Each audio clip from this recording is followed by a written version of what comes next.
Welcome back to Meet the Authors. So glad you could stay with us.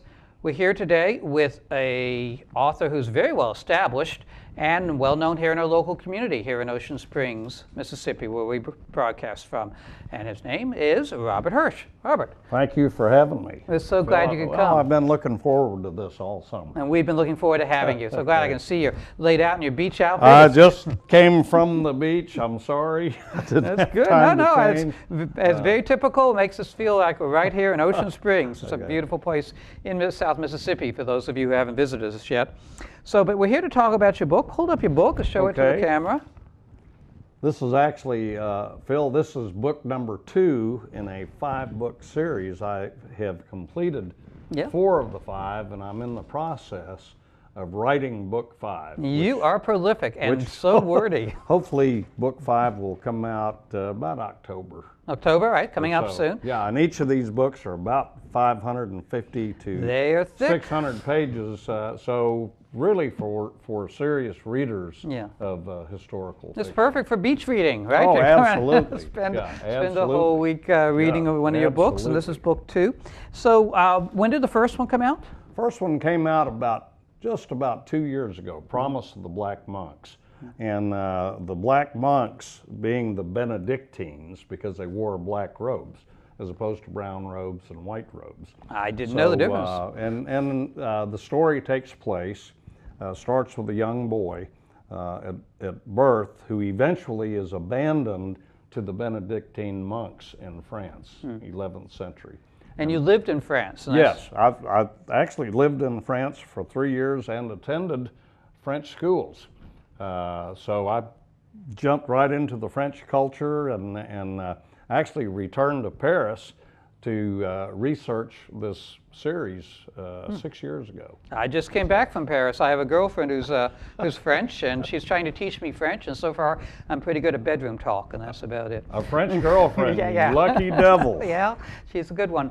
So you're a historian by nature. I was a history major in college, and I taught history for about 8 years. But primarily when I lived in Europe, I loved the castles, studied the who doesn't? Dark Ages. Oh my gosh. The castles are great. And I got bit by that historical bug. My first book actually was a book called Contrition, and it was kind of supernatural, contemporary murder mystery. After I got done with that, I said, I want to write something far more serious. So I went back to my love of the Dark Ages.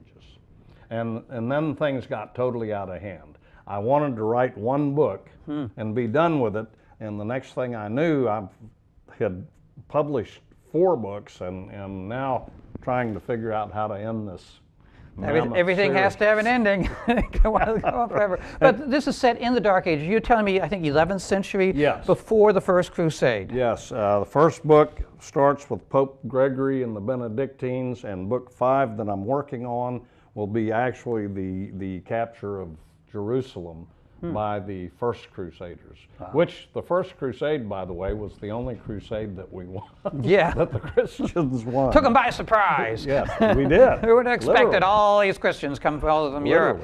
Yeah. I love historic fiction. I love being that you really get into the mood and you feel like you're in a different world. And life was so tenuous back then. I mean, life, the value of a life was probably worth less than the dirt it took to bury a guy. Particularly if you were a serf or somebody like that, you had no value. But even the nobility, I mean, they, mortality in terms of war and revolt and everything else, it was just a difficult time to survive.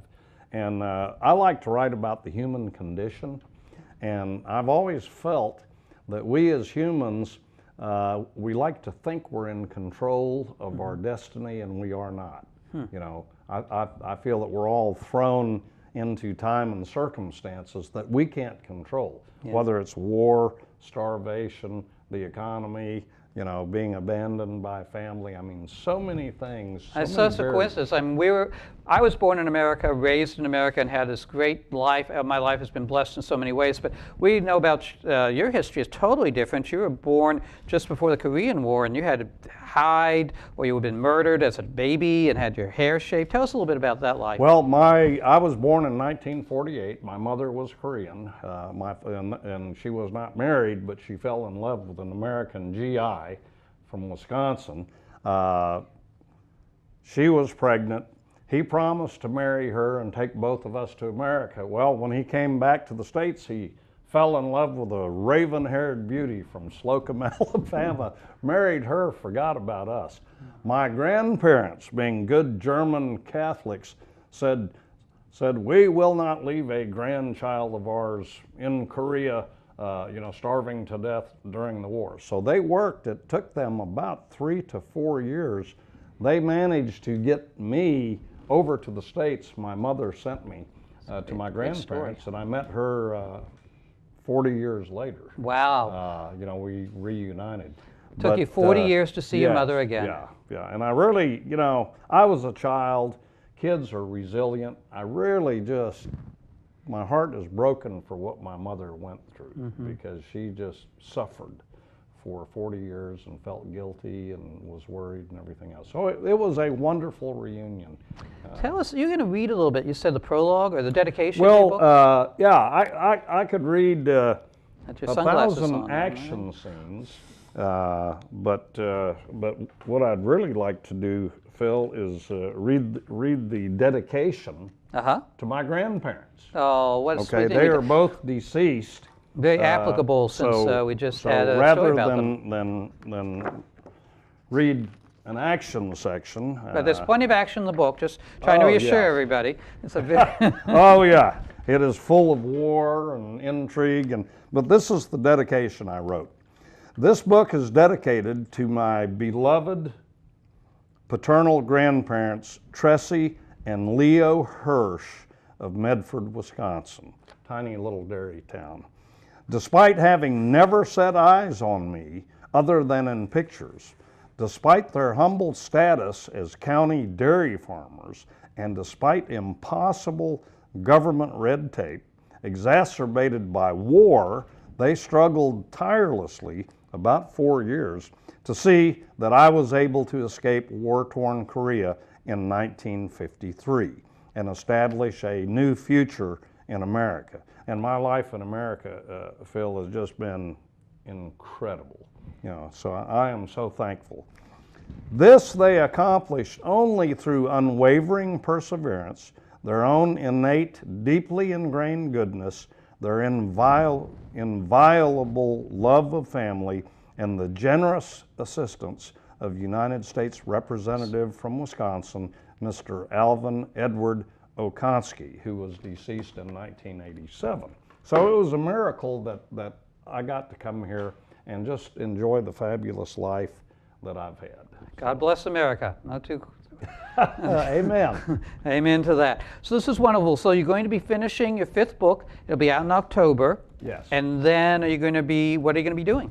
I have loved writing. It is a dream come true. I started dreaming of publishing. I just wanted to publish one book. That dream started in high school and college. And after 40 years of education, the only reason I retired, I loved education, but I said if I don't retire now and write, I will never accomplish that dream. I just had no idea it was going to turn into 6 books. And which is a good lesson for all of us. Everybody, you have a dream to write. You don't necessarily have to retire, but sit down, get your book out. You'll be glad you did, as shown by both of the authors we have today. And Bob's been on the advertised in the New York Times. He's got his books. He's been on multiple book signings. He's really a very successful author.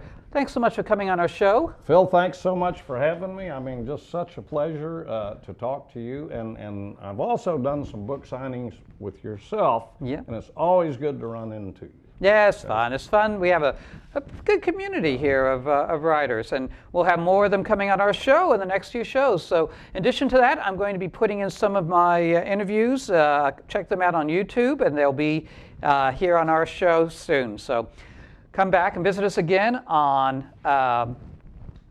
Meet the Authors next week.